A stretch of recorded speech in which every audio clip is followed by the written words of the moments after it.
Hello people, welcome to my channel Anjana Raj talks. ఈరోజు ముల్లంగి పచ్చడి ఎలా చేయాలో చూద్దాం రండి. ఏంటి ముల్లంగి పచ్చడి ఎలా ఉంటుందో ఏంటో అనుకుంటున్నారా? ఏం పచ్చడి? ముల్లంగి పచ్చడి. ముల్లంగి ముల్లంగి పచ్చడి. ముల్లంగి ముల్లంగి పచ్చడి. ఇంగ్రీడియంట్స్ ఏంటంటే ముల్లంగి, టొమాటో, పచ్చిమిరపకాయలు. ముల్లంగి అసలు మేము కూడా తినమండి, బట్ నేను చెన్నైలో చదువుకునేటప్పుడు నా రూమ్మేట్ ఒకసారి ముల్లంగి పచ్చడి చేసి వేడివేడి దోశతో పాటు ఇచ్చింది. అప్పట్లో చెన్నైలో చదువుకునేటప్పుడు ఏం చేసినా అమ్మతో షేర్ చేసుకోవటం బాగా అలవాటు అండి.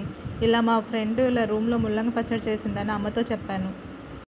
ఐ థింక్ 7 years అయిందండి నేను చెన్నై నుంచి చదువుకొని వచ్చేసాక. అప్పటి నుంచి మా ఇంట్లో వెజిటబుల్స్ అన్నిటితో పాటు రాడిష్ కూడా కొనుక్కుంటూ పచ్చడి చేసుకుంటూ ఉంటాం. ముల్లంగి ఫుల్ వాటర్ కంటెంట్ ఎక్కువ అండి. చాలా హెల్త్ బెనిఫిట్స్ కూడా. కిడ్నీ ప్రాబ్లమ్స్, యూరినరీ ప్రాబ్లమ్స్ ఉన్న వాళ్ళకి, అసిడిటీ ప్రాబ్లమ్స్ ఉన్న వాళ్ళకి చాలా యూస్ఫుల్గా ఉంటుంది. చాలామంది రాగా జ్యూస్ చేసుకొని తాగుతారంట. రాగా జ్యూస్ చేసుకోవటం కష్టం కాబట్టి మేము ఎప్పుడూ పచ్చడి చేసుకొని తింటామండి. ముల్లంగి, టొమాటో కట్ చేసేసుకొని పచ్చిమిరపకాయలు ఇలా నిలువుగా చీలికల్లా కట్ చేసుకోవాలండి.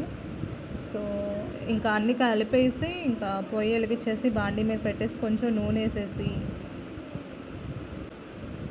బాగా కొంచెం మగ్గేలాగా మూత పెట్టేసుకొని కొంచెం మగ్గనివ్వాలండి. ఇంకా పెద్ద ఇంగ్రీడియంట్స్ ఏమీ అవసరం లేదు. జీలకర్ర, చింతపండు, చిన్నులపాయ ఈ 3 యాడ్ చేస్తే సరిపోతుంది. చింతపండు ఈ ముక్కలన్నీ మగ్గేటప్పుడే యాడ్ చేయాలి. ఏ వంట అయినా సింపుల్ ఇంగ్రీడియంట్స్తో వెరీ టేస్టీగా ఉంటే బాగుంటుంది కదండి.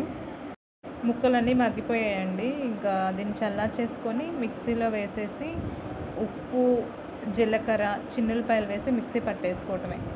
మీరు కూడా ఈ పచ్చడి ట్రై చేసి ఎలా ఉందో కమెంట్ చేసేయండి. Thank you. Keep watching.